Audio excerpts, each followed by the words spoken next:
بسم اللہ الرحمن الرحیم الحمد للہ رب العالمین الحمد للہ الذی جعلنا من المتمسکین بالقرآن العظیم وجعلنا من المتمسکین بولایت امیر المؤمنین والصلاة والسلام علی سیدنا و نبینا و شفیع ذنوبنا و طبیب نفوسنا الذي سمي في السماء بأحمد وفي الأرضين بأبي القاسم المصطفى محمد صلى على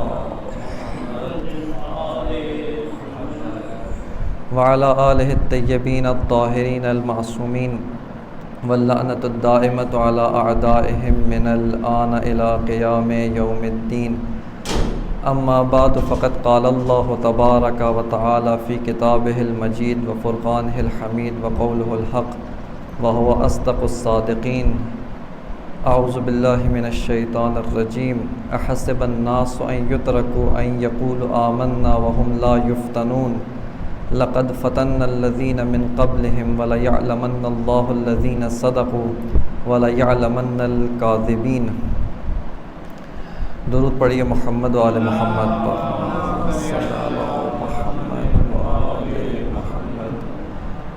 میرے معزز و مکرم سامعین محترم، خداوند متعال نے قرآن مجید کے اندر ان دو آیات کے اندر ایک بہت ہی اہم پیغام انسانوں کے حوالے کیا ہے، اور خداوند متعال نے انہی دو آیات کے اندر اہل ایمان کے لیے، مومنین کے لیے، ہر وہ انسان جس کا یہ دعویٰ ہے کہ میں خدا پر ایمان رکھتا ہوں، میں خدا کے اوپر ایمان لاتا ہوں اور اس رب ازلی کی قدرت کے اوپر ایمان رکھتا ہوں، اس کے لیے خدا نے ایک پیغام بھیجا ہے. اور اس پیغام کو خداوند متعال نے ایک گمان کی شکل میں بیان کیا ہے. ایک ایسا گمان کہ لوگ یہ گمان کرتے ہیں کہ ہم ایمان لائیں گے، ہم خداوند متعال کی توحید کا اقرار کریں گے، وحدانیت کو قبول کریں گے، رسالت پیغمبر کا اقرار کریں گے اور ولایت امیر المؤمنین کو قبول کریں گے. اگر یہ سب قبول ہے تو خداوند متعال فرماتا ہے کہ اس کے بعد یہ گمان نہ کرنا کہ تم توحید کا اقرار کرو گے اور تمہیں آزمائش میں مبتلا نہیں کیا جائے گا. خدا تمہارا امتحان لیے بغیر تم کو چھوڑ دے گا، یہ گمان نہ کرنا. اور اس کے بعد خداوند متعال اگلی آیہ مجیدہ کے اندر بیان فرماتے ہیں کہ لقد فتن الذین من قبلہم فلیعلمن اللہ الذین صدقوا ولیعلمن الکاذبین، کہ خداوند متعال نے تم سے پہلے والے لوگوں کا بھی امتحان لیا تھا، ان کو فتنے کے اندر مبتلا کیا تھا، فتنے اور آزمائش کا شکار کیا تھا. کس لیے؟ تاکہ خداوند متعال جان سکے کہ کون ہے جو اپنے اس دعوے کے اندر، اپنے اس قول کے اندر، عقیدے کے اندر، اپنی توحید جس کا اقرار کیا ہے اس کے اندر صادق ہیں اور جھوٹے کون ہیں. ان دو کے اندر تمیز کرنے کے لیے، ان دونوں میں فرق ڈالنے کے لیے خداوند متعال ہر ایک کا امتحان لیتا ہے. لہٰذا خداوند متعال ان دو آیات مجیدہ کے اندر اس پیغام کو بیان کر رہا ہے. سورہ مبارکہ عنکبوت آیت نمبر 2 و آیت نمبر 3 کے اندر یہ پیغام خداوند متعال نے مومنین کے نام بیان کیا ہے. اور اسی پیغام کو، اسی آیہ مجیدہ کی روشنی میں اب ہم امام حسین علیہ السلام کی سیرت، آپ کے کردار، آپ کی تحریک، آپ کا قیام، آپ نے جو عظیم قربانی دی، اس سے ہم دیکھنا چاہتے ہیں. اس کی روشنی میں ان دو آیات مجیدہ کی تفسیر کو جاننا چاہتے ہیں. جیسا کہ علماء کرام، بزرگان دین، حتیٰ رسول خدا کے زمانے سے یہ مرسوم تھا، یہ رواج تھا کہ جو آیات خداوند متعال نازل فرماتا تھا، رسول خدا اس کی تفسیر کرتے تھے، اس کی وضاحت کرتے تھے، اس کے اندر پوشیدہ معانی کو بیان کرتے تھے. اور رسول خدا کی تعلیمات کی روشنی میں آپ کے بعد والے اصحاب یہی فرائض انجام دیتے تھے. اہل بیت نے یہی کام رسول خدا کی نیابت میں انجام دیے ہیں. انہی تفاسیر کے مختلف طریقوں میں سے ایک خاص طریقہ، ایک خاص روش، ایک خاص انداز امام حسین نے اپنایا ہے۔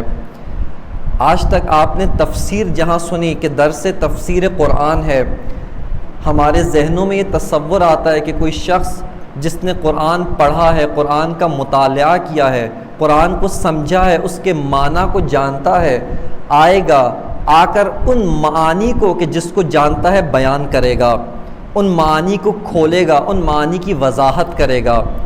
لیکن امام حسین نے الفاظ کے ذریعے قرآن کی تفسیر نہیں کی کہ اپنے مقام پر وہ بھی انجام دی، لیکن ایک نئے انداز، ایک انوکھے طریقے سے قرآن کی تفسیر انجام دی، اور وہ تفسیر امام نے قرآن کی عملی تفسیر کر کے بیان کی ہے۔ ایک دفعہ آپ کسی سے پوچھیں کہ اے شخص بتاؤ وضو کا طریقہ کیا ہے، یہ آیہ مجیدہ کہ یا ایھا الذین آمنوا اذا قمتم الی الصلاۃ فاغسلوا وجوہکم وایدیکم الی المرافق وامسحوا برؤوسکم وارجلکم الی الکعبین، اس کی تفسیر بیان کریں۔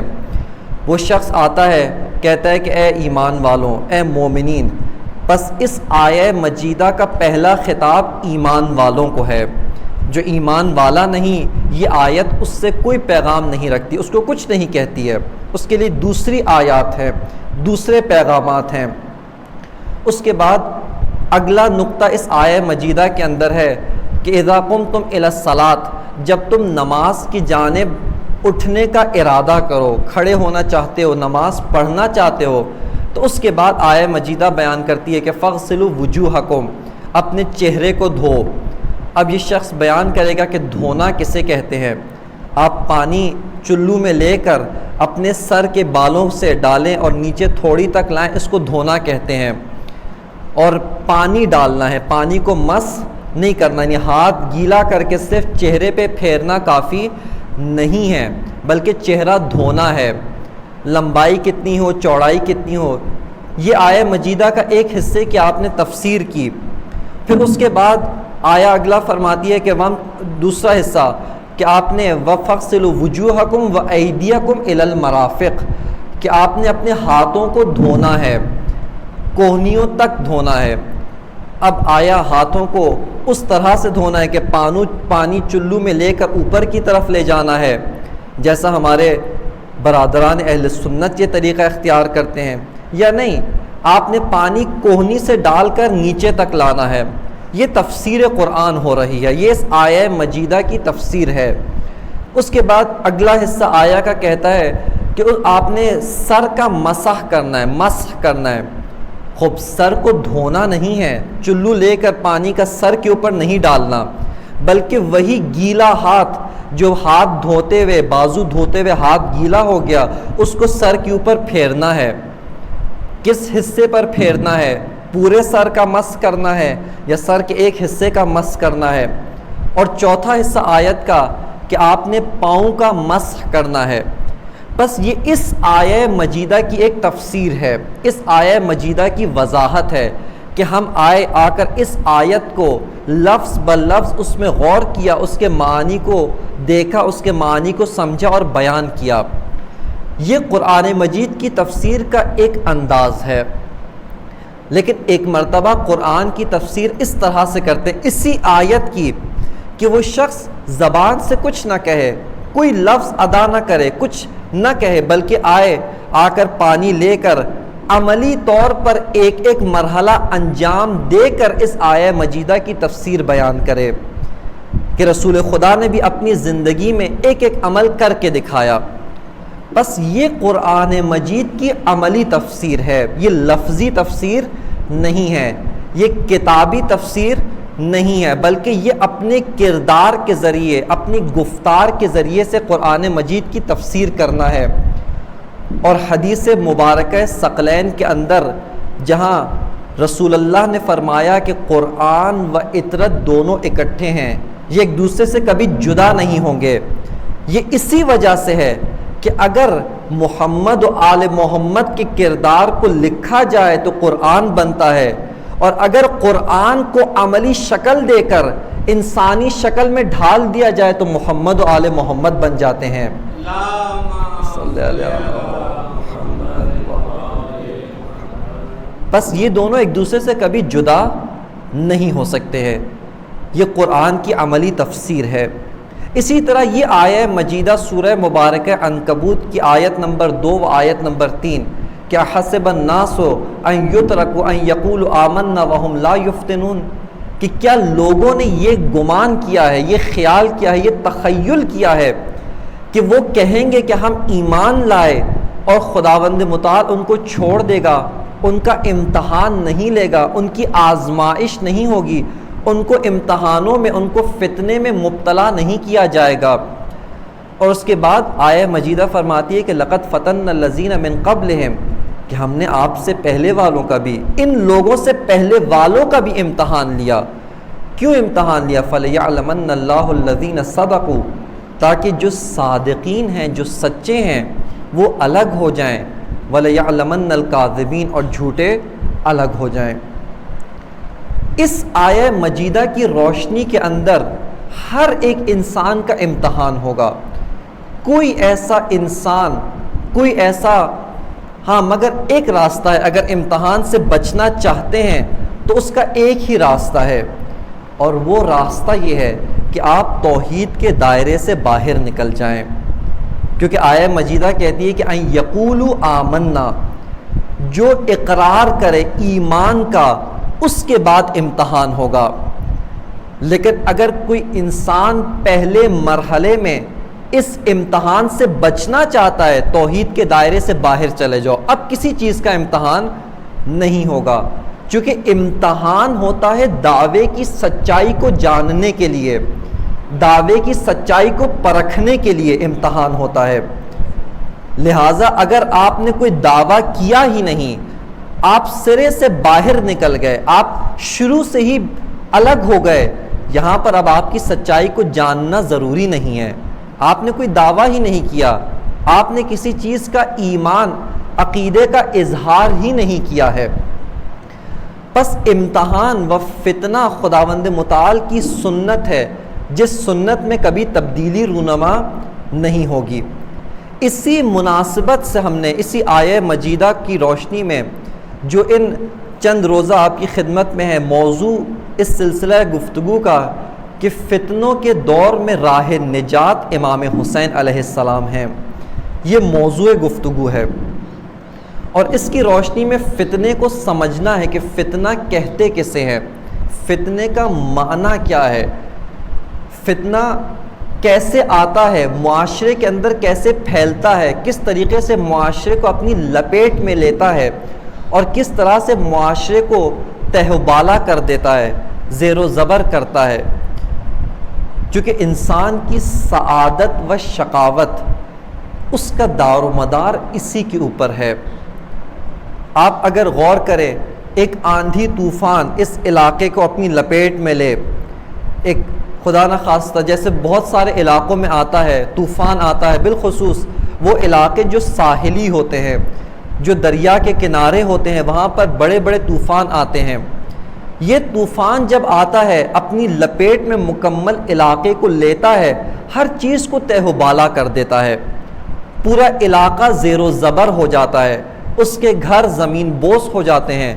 اور اگر اس طوفان سے پہلے علاقے کا نقشہ دیکھیں، علاقے کی تصویر دیکھیں، علاقے کی کوئی مناظر دیکھیں، اور طوفان کے بعد دیکھیں تو بالکل تبدیل ہوا ہے، کوئی چیز پہلے جیسی نہیں ہے. قرآن مجید کی روشنی میں، قرآن مجید کی تعلیمات کے مطابق فتنہ انسانی معاشرے کے ساتھ یہی کچھ کرتا ہے، یہی کام فتنہ انجام دیتا ہے. اور آپ فتنوں کے دور میں خود پر بھروسہ نہ رکھیں کہ ہم جس لشکر میں پہلے تھے، جس کے ساتھ پہلے تھے، حتماً فتنوں کے دور میں اسی کے ساتھ باقی رہیں گے. یہ اطمینان، یہ یقین انسان کو نہیں رکھنا چاہیے، کیونکہ فتنوں نے بڑے بڑوں کے قدم ڈگمگا دیے، بڑے بڑوں کے قدم، ان کے پاؤں لڑکھڑا گئے، پھسل گئے. بڑے بڑے شخصیات، اتنی قد آور شخصیات، قد و کاٹ کی شخصیات کہ حتیٰ علماء اہل تسنن نے بھی ان کے فضائل لکھے، علماء تشیع نے بھی ان کے فضائل لکھے.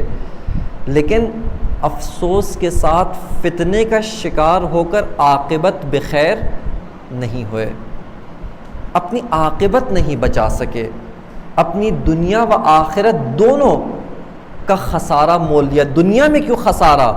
ایک لمبی جہاد والی زندگی، تکالیف سے بھرپور زندگی، مشقتوں سے بھری ہوئی زندگی، رسول اللہ کے ساتھ ایک طویل عرصے کی مجاہدت، اہل بیت پیغمبر کا ساتھ دینا، لیکن آخری لمحے میں فتنے کا شکار ہو کر صراط مستقیم کھو دیا، مغضوب علیہم میں اپنا نام لکھوا لیا۔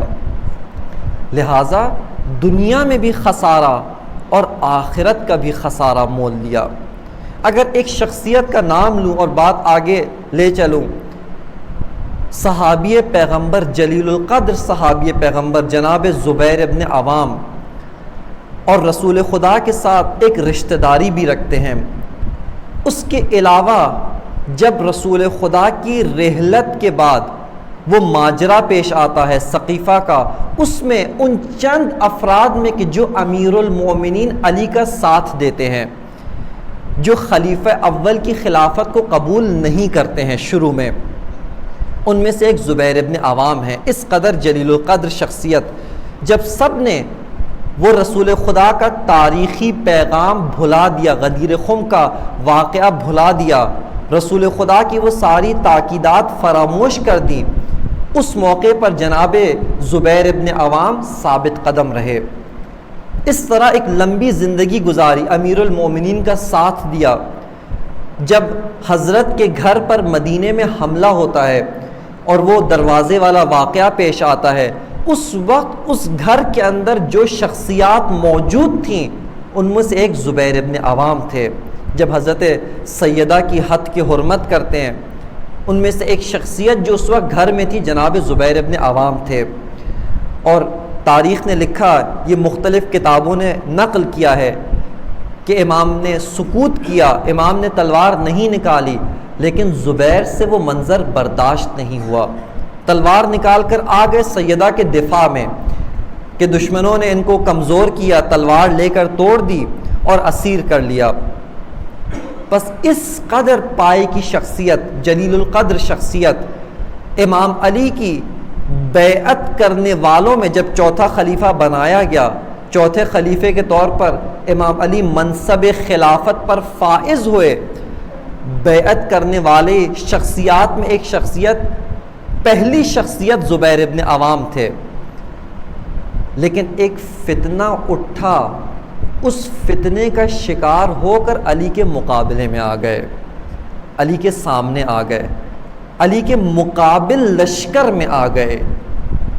اور یہاں پر ہم کوئی فیصلہ نہیں کرتے، ہم کسی کی جنت و دوزخ کے مالک نہیں ہیں، لیکن وہ قواعد، وہ قوانین کہ جو خود شریعت مقدسہ نے بتائے، قرآن مجید نے بتائے کہ اولو الامر جس کی اطاعت تم پہ واجب کی گئی تھی، اطیعوا اللہ و اطیعوا الرسول و اولی الامر منکم، اس اولو الامر کے مقابلے میں آ گئے۔ لہٰذا یہاں پر حق کے مقابلے پہ جب کوئی آئے اور علی امام برحق کے مقابلے پر آئے تو وہ باطل پر ہو جاتا ہے۔ لہٰذا ان کی عاقبت و ان کی آخرت اس ایک ماجرے کی وجہ سے، علی کے مقابلے پر آنے کی وجہ سے عاقبت بخیر نہ ہو سکے۔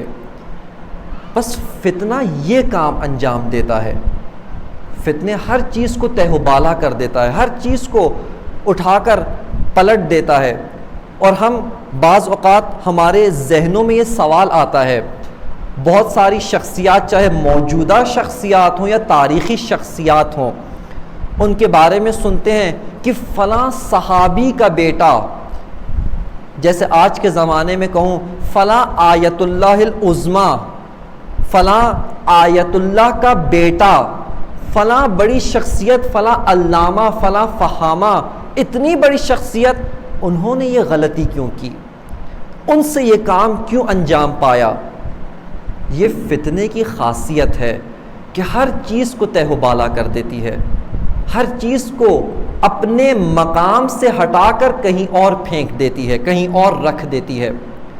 لہٰذا فتنوں کے دور میں ہم نے اگر سہارا لینا ہے، پناہ لینی ہے، تو وہ وہی پناہ گاہ ہے جس کو رسول اللہ نے متعارف کروایا کہ لوگوں میں اپنے بعد 2 گراں قدر چیزیں چھوڑ کے جا رہا ہوں کہ اگر ان سے تمسک کرو گے کبھی گمراہ نہیں ہوگے۔ ایک کتاب اللہ ہے، دوسری میری اطرت ہے، اہل بیت ہیں، ان 2 سے تمسک کرو گے گمراہ نہیں ہوگے۔ بس یہ فتنے کی داستان ہے، اور قرآن مجید فرقان حمید کہ جیسے جیسے آیات مجیدہ کی روشنی میں آپ کی خدمت میں مختلف امور، مختلف چیزیں جو خود قرآن نے بیان کی ہیں، ان کی طرف اشارتاً ان کو ذکر کر کے اپنی مراحل کو طے کروں گا۔ مختلف مواقع پر اگر صرف یہ کلمہ فتنہ، فتنہ، ہم نے آزمائش میں ڈالا، خود خدا فرما رہا ہے ہم نے آزمائش میں ڈالا، ہم امتحان لیتے ہیں، ہم آزمائشوں میں ڈالتے ہیں، اسی کا اگر قرآن میں جائزہ لے، غور کریں، متعدد مرتبہ تکرار ہوا ہے، متعدد مرتبہ تکرار ہوا ہے۔ بس اس کا مطلب ہے اس ماجرا کی بہت اہمیت ہے۔ احادیث پیغمبر کا رخ کرے، رسول اللہ نے فرمایا کہ اے لوگو میرے بعد فتنے تم پر ایسے چھا جائیں گے جیسے اندھیری رات کے اوپر کالے بادل چھا جاتے ہیں، یعنی رات پہلے ہی اندھیری ہو، اس کے اوپر کالے گھٹا ٹوپ بادل ہوں تو کس قدر اندھیرا ہوگا۔ رسول اللہ فرماتے ہیں اس قدر تم پر فتنے آئیں گے، اور ان فتنوں سے نکلنے کا چارہ جوئی کرنی ہے۔ امیر المومنین کا کلام نہج البلاغہ اسی موضوع فتنے کے بارے میں بھرا ہوا ہے۔ یہی امام علی کے ساتھ ہی اگر ہماری آرزو ہے کہ آج کئی صدیوں کے بعد ہمیں علی کے گنبد کی زیارت ہو جائے، ہمیں نجف اشرف کی زیارت ہو جائے، ہمیں مرقد امام حسین کی زیارت نصیب ہو جائے، لیکن اب سوچئے ان لوگوں کے بارے میں کہ جو صبح و شام نہ مرقد علی کی زیارت کرتے تھے بلکہ خود امیر المومنین کی زیارت کرتے تھے۔ وہ امیر المومنین کے ساتھ صبح و شام نمازیں پڑھتے تھے، علی کے پیچھے نماز پڑھ رہے ہیں، صبح بھی فجر کی اذان علی کی آواز سے بیدار ہوتے ہیں، علی کے پیچھے نماز پڑھ رہے ہیں، علی کے ساتھ روزے رکھ رہے ہیں، علی کے ساتھ صبح و شام گزار رہے ہیں، صبح و شام بسر کر رہے ہیں، اور امام کی بات نہیں مان رہے۔ اور جب اتنی معرفت نہیں رکھتے، اتنا بھی نہیں معلوم کہ یہ جس کے ساتھ میں صبح و شام گزار رہا ہوں، اگر یہ کہہ دے، یہ شخصیت یہ فرما دے کہ اے لوگوں وہ جو نیزے پر اٹھا ہوا دیکھ رہے ہو وہ قرآن نہیں، کاغذ کے اور سیاہی کے ٹکڑے ہیں، وہ قرآن نہیں۔ کیوں؟ چونکہ جس کے ساتھ علی نہ ہو وہ قرآن نہیں ہوتا ہے۔ میں علی قرآن ناطق ہوں، میں علی بتاؤں گا، مجھے قرآن کے ظاہر کا بھی علم ہے، قرآن کے باطن کا بھی علم ہے، وہ سارا علم رسول خدا نے مجھ کو سکھایا ہے، مجھ کو پڑھایا ہے۔ اور یہ آیت جو کہتے ہیں ان الحکم الا للہ کہ خوارج کا نعرہ، یہ آیت تھی کہ کوئی حکومت نہیں مگر اللہ کے، اس آیت کو بہانہ بنا کر قرآن ناطق کے مقابلے میں آئے۔ علی بتائیں گے کہ اس آیت کا مطلب کیا ہے۔ یہ صبح و شام امام کے ساتھ زندگی گزارنے والے فتنوں کے اندر ڈگمگا گئے، فتنوں کے اندر جدا ہو گئے، امام کی تلوار کے مقابلے میں آ گئے، امام کے سامنے آ گئے۔ بس سامعین محترم، فتنہ اس چیز کا نام ہے، اور اس کی پہچان، اس کی شناخت، اس کی معرفت، اس کے بارے میں جاننا، اس کے بارے میں سننا، غور کرنا، سمجھنا، اور احادیث پیغمبر و قرآن مجید کی آیات کا مطالعہ کرنا، یہ ہماری دنیا و آخرت کے ساتھ تعلق رکھتا ہے، یہ ہماری سعادت و شقاوت کے ساتھ تعلق رکھتا ہے، ابدی سقاوت و شقاوت، ابدی سعادت، کہ اگر ان فتنوں میں ثابت قدم رہے و اہل بیت کا دامن نہ چھوڑا، اہل بیت کا دامن تھام کے رکھا، تو دنیا میں بھی اہل بیت کے ساتھ ہوں گے، محشر میں بھی اہل بیت کے ساتھ ہوں گے، جنت میں بھی اہل بیت کے ساتھ ہوں گے، فردوس میں بھی اہل بیت کے ساتھ ہوں گے۔ اور اگر خدا نہ خواستہ اسی فتنے کے نتیجے میں علی کا دامن چھوٹ جائے تو نہ زیارت علی نصیب ہوگی، نہ شفاعت علی نصیب ہوگی، اور نہ ہی ہمراہی امیر المؤمنین نصیب ہوگی۔ بس یہ فتنہ اس چیز کا نام ہے، اس کو فتنہ کہتے ہیں، اور فتنہ انسانوں کے ساتھ یہ کام انجام دیتا ہے۔ ایک مختصر سا معنی کہ فتنہ کہتے کس کو ہے، قرآن مجید نے کس کو فتنہ کہا، اور اس کے بعد اسی موضوع کی بعد والی مراحل آپ کی خدمت میں عرض کروں گا۔ ایک مرتبہ صلوات پڑھ لیجئے محمد و آل محمد پر۔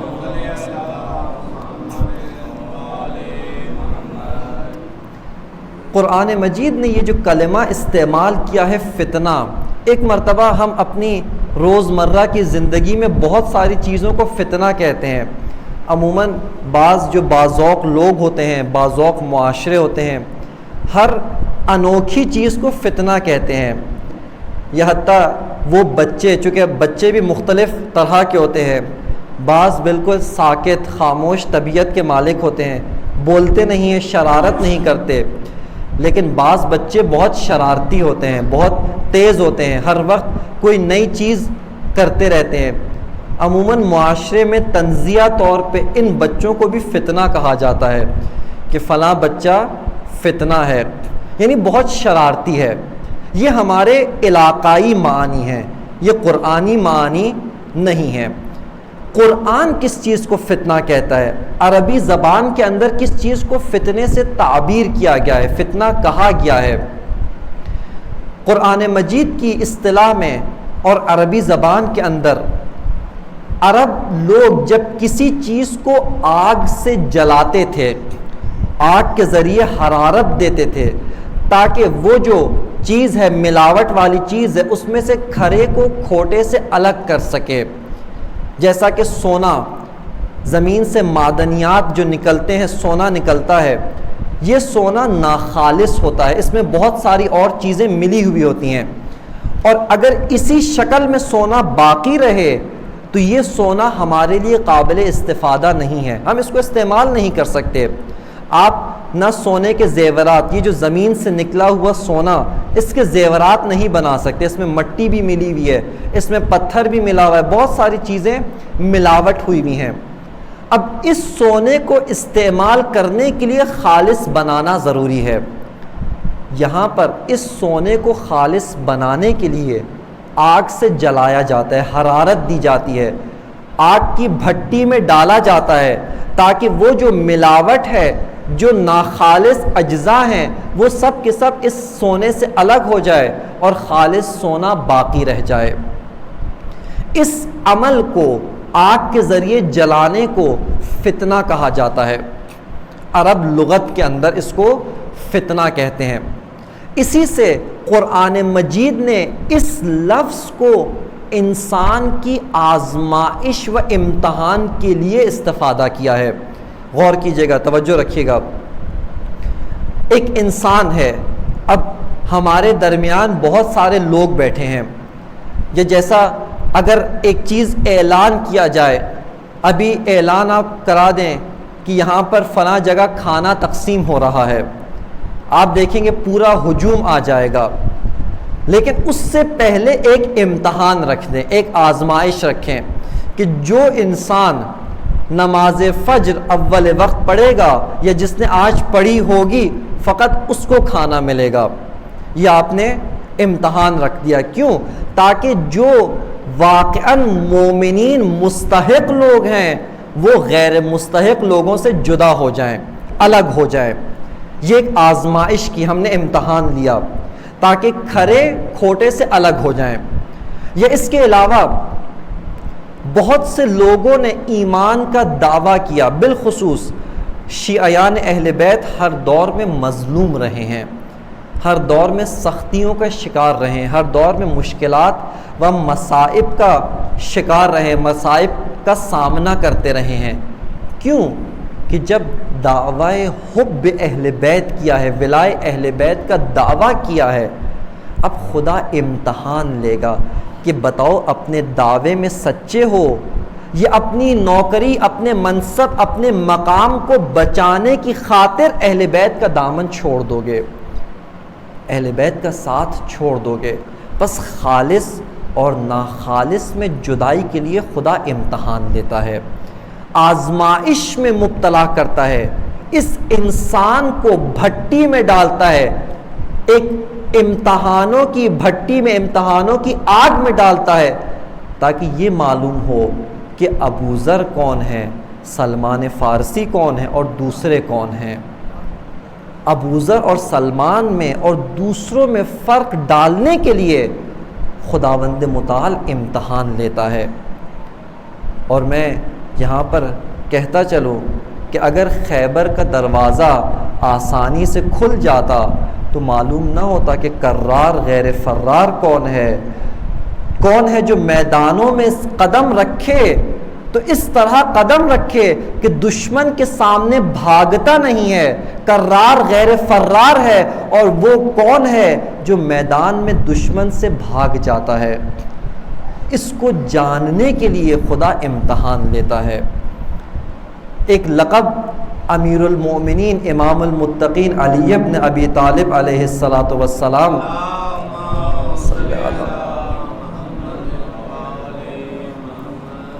جو ہمارے درمیان مومنین کے درمیان مشہور نہیں ہے، جو بہت زیادہ آشنا نہیں ہے، بہت سارے القابات ہم جانتے ہیں، آشنا ہیں، جیسا وجہ اللہ، عین اللہ، اس طرح کے اور القابات، ابا تراب، یہ رسول اللہ نے امیر المومنین کو یہ لقب دیا۔ اسی طرح قرآن مجید کی آیہ شریفہ عروۃ الوثقیٰ، اس کی تفسیر میں رسول اللہ فرماتے ہیں کہ اے علی آپ عروۃ الوثقیٰ ہیں۔ خب یہ بہت سارے القابات ہمارے درمیان مشہور ہیں، لیکن ایک لقب جو حقاً و انصافاً اور رسول خدا کے فرمودات میں، رسول خدا کے کلمات میں امیر المؤمنین کا لقب ہے، اور وہ یہ ہے کہ صدیق حاذہ الامت، اس امت کا جو صدیق ہے وہ علی ابن ابی طالب ہے۔ یہ آپ قرآن مجید میں دیکھیں، حضرت ہارون موسیٰ کے وصی، موسیٰ کے جانشین، ان کا لقب صدیق ہے۔ حضرت یوسف یعقوب نبی کے جانشین، یعقوب نبی کے وارث، ان کا لقب قرآن مجید میں جب آئے یوسف سے سوال کیا تو کہا ایھا الصدیق، اے صدیق ہمارے سوال کا جواب دے۔ اے وہ انسان جب امتحان لیا گیا، یوسف کا کتنا سخت امتحان ہوا، جو امتحان ایک عام انسان تصور نہیں کر سکتا۔ بچپن میں ماں باپ سے جدا ہو جانا، اس کے بعد جوانی میں پہنچتے شہوت کے ذریعے امتحان، اس عورت کے ذریعے امتحان، جیل کی سختیاں صعوبتیں جھیلنا، ان سب امتحانوں میں کامیابی سے نکلے تو یوسف صدیق بن گئے۔ خدا نے قدم قدم پہ امتحان لیا، کہا کہ اے یوسف جب میری توحید کی گواہی دی ہے، مجھ خدا کو حاضر و ناظر جانتے ہو، اقرار کیا، اور اب آ کر امتحان دو۔ اور یوسف قدم قدم پہ امتحان سے نکلتے گئے، یعقوب کے وارث یوسف صدیق بنے۔ اسی طرح رسول اللہ کی زندگی میں جب امیر المؤمنین نے دعویٰ کیا، امیر المؤمنین نے اقرار کیا کہ اے رسول، اے پیغمبر، آپ نے اعلان نبوت کیا ہے، میں آپ کا ساتھی ہوں، میں آپ کا حامی ہوں، میں آپ کا ہر طرح سے ساتھ دوں گا۔ اب خدا نے قدم قدم پر امتحان لیا، قدم قدم پہ، کبھی رسول کے بستر پہ علی کا لیٹنا یہ علی کا امتحان ہے۔ جب رسول اللہ مدینہ جا رہے ہیں حکومت بنانے، مدینہ کا دور آسائش کا دور تھا، مکہ کی زندگی سختیوں کا دور، اب حکومت ملنے والی ہے، اسلام کو طاقت ملنے والی ہے، لیکن علی کا امتحان ہے کہ بستر پہ لیٹنا ہے۔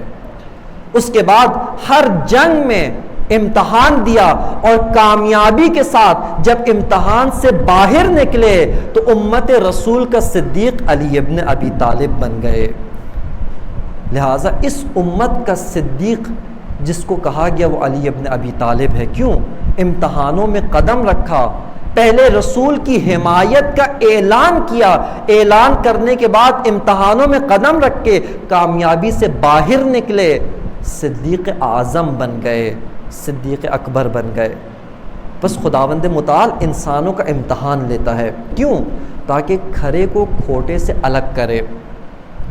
اب جب کسی چیز کو فتنے کا معنی کے اندر اس کا معنی بیان ہو رہا تھا کہ آگ سے جلانا، اس کو فتنہ کہا جاتا ہے۔ اس کی ایک خاصیت ہے، خصوصیت ہے، جب آپ کسی چیز کو آگ کی بھٹی میں ڈالتے ہیں، آگ کے ذریعے جلاتے ہیں، حرارت دیتے ہیں، آگ کے ذریعے اس کو خالص بناتے ہیں، اس چیز کو تکلیف محسوس ہوتی ہے، اس کی ایک خاص کیفیت ہوتی ہے۔ اگر پانی کو جب ابال رہے ہیں، پانی کو جب خالص بنا رہے ہیں، سونے کو ابال کر خالص بنا رہے ہیں، اس کا ملاوٹی مال اس کے اصلی سونے سے جدا کر رہے ہیں، اگر اس سے پوچھا جائے کہ اس کو کتنی تکلیف ہو رہی ہے، اس کو کتنی سختی میں رکھا ہے، بس فتنے کا معنی سختیوں کے ساتھ جڑا ہوا ہے۔ جب آگ کے ذریعے آزمائش لے کر کسی کا خالص بنانا مقصود نظر ہے، خالص بنانا، ہمیں دیکھنا ہے کہ خالص کون ہے، ناخالص کون ہے، صادق کون ہے اور کاذب کون ہے، تو یہاں پر اس معاشرے کو سختیوں سے گزرنا پڑتا ہے، آزمائشوں سے گزرنا پڑتا ہے۔ بس آزمائش کا جو دور ہے، آزمائش کا جو مرحلہ ہوتا ہے، سختیوں کا مرحلہ ہوتا ہے، اس کے اندر اضطراب پیدا ہوتا ہے، انسان کے نفس میں الجھنیں پیدا ہوتی ہیں۔ ایک قرآن مجید کی آیت مجیدہ انما اموالکم و اولادکم فتنہ، کہ تمہارا مال، تمہاری اولاد تمہارے لیے آزمائش کا سبب ہے، فتنہ ہے تمہارے لیے، کہ اگر یہی اولاد، یہی مال حق کے راستے پر چلنے میں رکاوٹ بنے، آیا اس مال سے تعلق توڑ سکتے ہو؟ آیا ان اولاد سے، ان رشتہ داروں سے، ان ساتھیوں سے، ان دوستوں سے تعلق توڑ سکتے ہو جو حق کے راستے میں رکاوٹ بنتے ہیں؟ یہاں پر انسان کو آزمائش محسوس ہوتی ہے، تکلیف محسوس ہوتی ہے۔ اگر آپ کا امتحان اس طریقے سے لیا جائے کہ ایک صف میں آپ کھڑے ہیں، جو حق کی صف ہے، حق کا راستہ ہے، حق کا میدان ہے، اور آپ سے کہا جائے اپنے رشتہ داروں کے خلاف تلوار چلاؤ، بہت تکلیف محسوس ہوتی ہے۔ اور اگر یہیں پر کہا جائے کہ حق کے راستے میں، حق کے لیے اس جوان بیٹے کو خود اپنے ہاتھوں سے تیار کر کے میدان میں بھیجو، اس پر جو تکلیف ہوتی ہے وہ قلب حسین سے پوچھ سکتے ہیں، وہ امام حسین کو پتہ ہے۔ بس خدا نے فرمایا انما اموالکم و اولادکم فتنہ، یہ تمہارے آزمائش کا سبب ہیں، خدا ان سے امتحان لیتا ہے، یہ فتنے تمہیں خالص بنانے کا ذریعہ ہے، خالص بنانا چاہتے ہیں۔ لہٰذا فتنہ آسان ترین معنی امتحان، ایسا امتحان جس میں سختی بھی ہو، جس میں تکلیف بھی ہو، جس میں انسانی نفس سختیوں سے گزرے۔ کیوں سختیوں سے گزرے؟ تاکہ کھرے کھوٹوں سے الگ ہو جائیں، خالص ناخالص چیزوں سے، ناخالص لوگوں سے الگ ہو جائیں۔ اس وجہ سے خداوند متعال امتحان لیتا ہے، اور ہر ایک کا امتحان ہے، ہر ایک کا امتحان ہے، ہر ایک انسان کا بھی امتحان ہے، مومن کا بھی امتحان ہے، یہ سارے امتحان کا سلسلہ ہے۔ دوسرا نقطہ توجہ کیجیے گا جو اسی موضوع سے تعلق رکھتا ہے، اور وہ یہ کہ یہ وہ سنت الہی ہے، یہ وہ الہی راستہ ہے جس سے بچنے کا کوئی راستہ ممکن نہیں ہے۔ جیسا شروع میں بھی اشارہ کیا کہ فتنوں سے بچنا چاہتے ہیں، فتنوں سے نجات پانا چاہتے ہیں، اگر یہ چاہتے ہیں کہ خدا ہمارا امتحان نہ لے، خدا ہماری آزمائش نہ کرے، اس کا ایک ہی راستہ ہے کہ راہ ایمان سے نکل جائیں۔ اس وقت کوئی امتحان نہیں ہوگا، کیوں؟ چونکہ آپ نے کسی چیز کا اقرار ہی نہیں کیا، آپ نے کوئی دعویٰ ہی نہیں کیا، آپ نے کسی ایمان اور عقیدے کا اظہار نہیں کیا۔ جب ایمان کا اظہار ہی نہیں کیا اس وقت امتحان بھی نہیں ہوگا۔ جیسا اگر کسی اخبار میں آئے کہ فلاں پوسٹ کے لیے، فلاں منصب کے لیے ایک جاب ہے، فلاں کمپنی کو ایک انجینئر چاہیے، اب بے تحاشا لوگ اس طرح کی چیزیں پڑھتے ہیں، آئے دن اخباروں میں اشتہارات آتے رہتے ہیں، لیکن کمپنی ہر ایک کا امتحان نہیں لیتی۔ جو آدمی اس اشتہار کو پڑھنے کے بعد ادھر جا کر اپنا نام لکھوائے اور یہ کہے کہ اے لوگوں، تم نے کہا کہ اس منصب کے جو لائق، اس منصب کے جو اہل لوگ ہیں وہ آئیں، آ کر امتحان دیں، ان میں سے ایک بندے کا انتخاب ہوگا۔ اب کوئی انسان وہاں جا کر نام ہی نہیں لکھواتا، اس کا کبھی امتحان نہیں لیں گے، اس سے کبھی سوال نہیں کریں گے، اس کا انٹرویو نہیں لیں گے، اس سے کتبی امتحان نہیں لیں گے۔ کیوں؟ کیونکہ اس نے یہ کہا ہی نہیں کہ میں اس منصب کے لائق ہوں۔ لیکن جو انسان یہ کہے کہ میں اس منصب کی اہلیت رکھتا ہوں، اس منصب کے لائق ہوں، اس منصب پہ فائز ہونا چاہتا ہوں، اس مقام پر آنا چاہتا ہوں، اب آئیں، آ کر میری صلاحیت کا امتحان لیں۔ یہاں پر امتحان بنتا ہے، یہاں پر وہ لوگ امتحان لیتے ہیں۔ لہٰذا اگر امتحانوں سے بچنا چاہتے ہیں، امتحانوں سے نجات پانا چاہتے ہیں تو راہ ایمان سے ہی نکل جائیں، لیکن اس صورت میں ہماری گمراہی یقینی ہو جائے گی۔ وہ گمراہی کا راستہ ہے، وہ سیدھا خالدون فیہا کا راستہ ہے، اولئک اصحاب النار ہم فیہا خالدون کا راستہ ہے کہ یہی اہل جہنم ہے جس میں ہمیشہ غرق رہیں گے۔ دوسرا راستہ یہ ہے کہ آئیں، ایمان کا راستہ اختیار کریں، دعوی ایمان کریں، حب اہل بیت کا دعویٰ کریں، ولایت امیر المؤمنین کو قبول کریں، قبول کرنے کے بعد دامن امیر علی ایسا تھامیں کہ امتحانوں سے نکلتے چلے جائیں، امتحانوں سے سرخرو ہوتے چلے جائیں۔ یہ راستہ راہ نجات ہے۔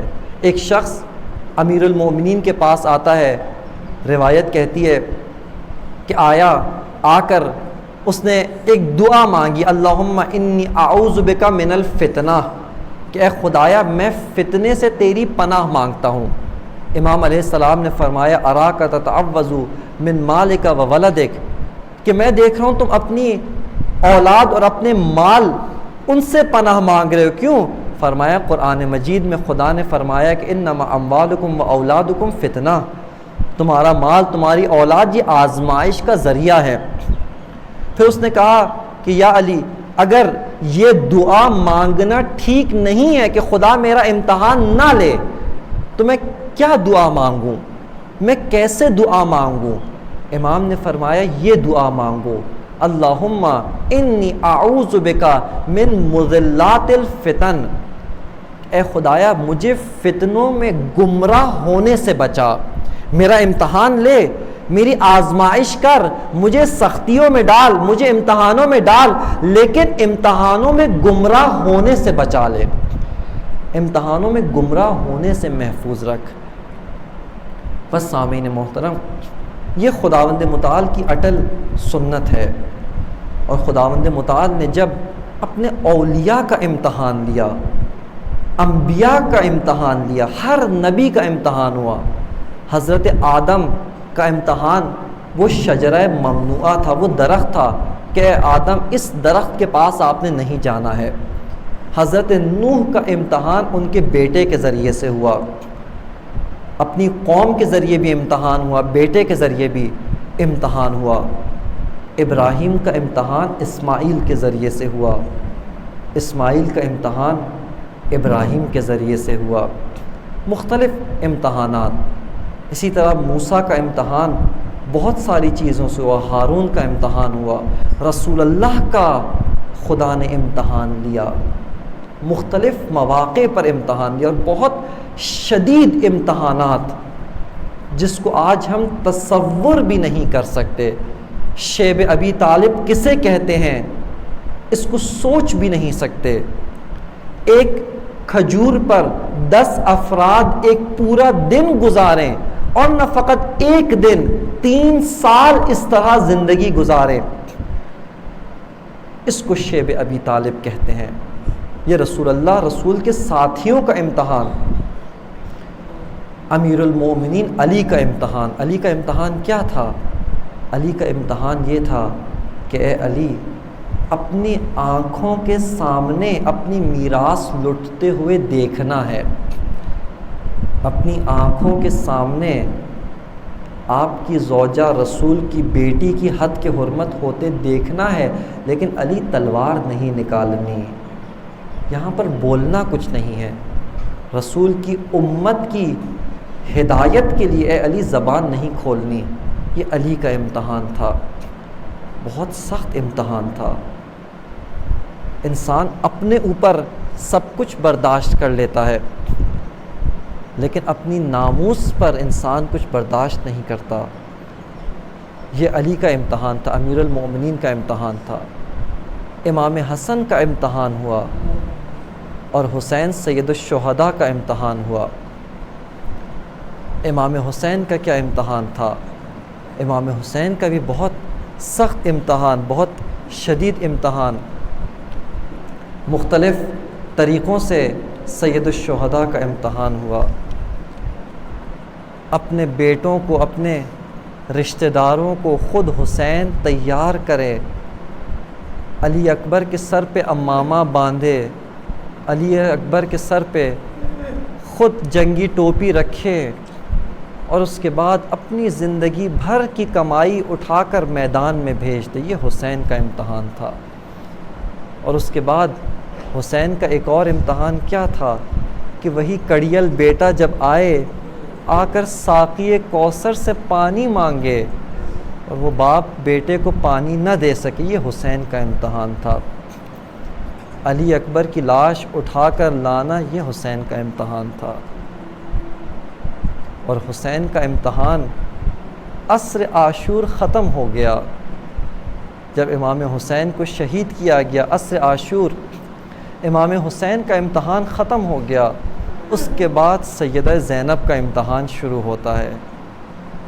عصر عاشور تک حسین کا امتحان تھا، عاشور کے بعد، عصر عاشور کے بعد زینب کا امتحان شروع ہوتا ہے۔ کیا بی بی زینب کا کیا امتحان تھا؟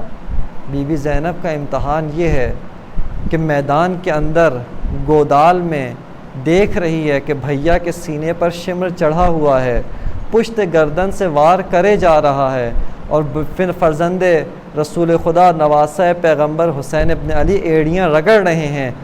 یہ منظر دیکھنا بی بی کا امتحان تھا، یہ بی بی زینب کا امتحان تھا۔ اور اس کے بعد شام غریبہ، یہ سیدہ زینب کا امتحان تھا۔ شام غریبہ کیا ہوا عزادارو؟ کیا ماجرا شام غریبہ پیش آیا؟ وہ عصر عاشور سے زیادہ سخت ماجرا ہے، جب لعینوں کو حکم دیا گیا کہ اب سب کو شہید کر دیا، اب لاشوں کو پائمال کرنا ہے، لاشوں کو روندنا ہے۔ عزاداروں، ان لاشوں کو، امام حسین کو گودال میں شہید کیا، آپ کے لاشے کو نکالا، سب سے پہلے شہداء کے سر تن سے جدا کیے، سروں کو نیزے پر چڑھایا، نیزے پر بلند کیا، اور اس کے بعد حکم دیا گیا کہ اب جنازوں کو پامال کرنا ہے۔ روایت کہتی ہے، مقتل کہتا ہے کہ سب لاشوں کو، بقیہ اصحاب کے لاشوں پہ 2 گھوڑے دوڑائے گئے، لیکن میں قربان جاؤں آقا پر، مولا حسین کے لاشے پر 10 گھوڑے دوڑائے گئے۔ وہ لعین کہتا ہے جس نے گھوڑے دوڑائے، وہ آتا ہے، آ کر عمر سعد سے کہتا ہے کہ اے عمر سعد، مجھے عبید اللہ سے سب سے بڑا انعام دلوانا۔ عمر سعد کہتا ہے کہ بتا، تو نے کیا کارنامہ کیا ہے، تو نے کیا کیا ہے کہ تجھے سب سے بڑا انعام دلواؤں؟ کہا، میں نے حسین کے لاشے کا وہ حشر کیا ہے کہ اگر حسین کی بہن بھی آ جائے، وہ اپنے بھائی کے لاشے کو نہیں پہچان سکے گی۔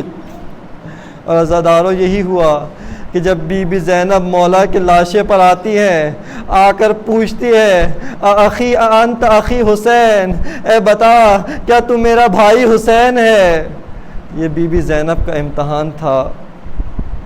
دوسرا امتحان عزاداروں بیویوں کا کیا امتحان ہوا؟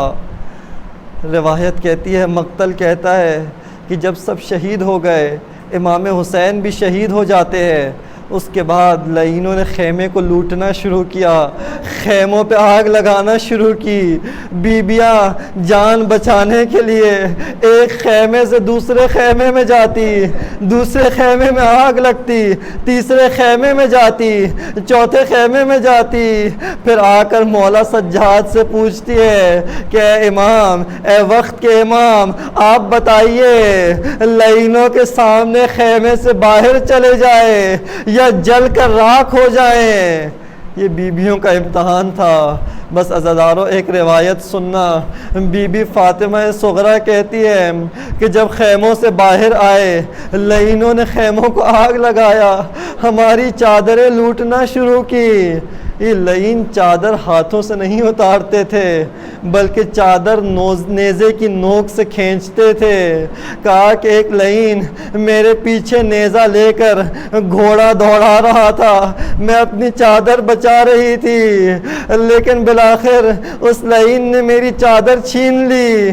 کہا کہ میں نے اپنا سر بازوؤں میں چھپا کر چہرہ ڈھانپ لیا۔ بس عزاداروں ایک وقت آیا جب بی بی زینب بیویوں کو ڈھونڈتے ڈھونڈتے مقتل میں آتی ہیں، بی بی فاطمہ صغرا کو ڈھونڈتی ہیں، کیا دیکھتی ہیں کہ بچی ایک جگہ پر اپنے بازوؤں سے سر کو چھپائے ہوئے بیٹھی ہے۔ اٹھایا، کہا کہ بیٹا اٹھ جائیے، یہ لعین جو لوٹنا چاہتے تھے لوٹ کے لے گئے، سب کچھ لوٹ کے لے گئے۔ بی بی فاطمہ صغرا کہتی ہیں کہ پھوپھی اماں، مجھے اگر چادر لا دیجئے تو چادر پہن کے میں سر اٹھا سکتی ہوں۔ بی بی زینب فرماتی ہیں کہ بیٹا ایک مرتبہ سر اٹھا کر دیکھیے۔ فاطمہ صغرا دیکھتی ہے، سر پیٹ کے کہتی ہے کہ پھوپھی اماں، ان لعینوں نے تو آپ کی چادر بھی نہیں چھوڑی۔ اللہ لعنت اللہ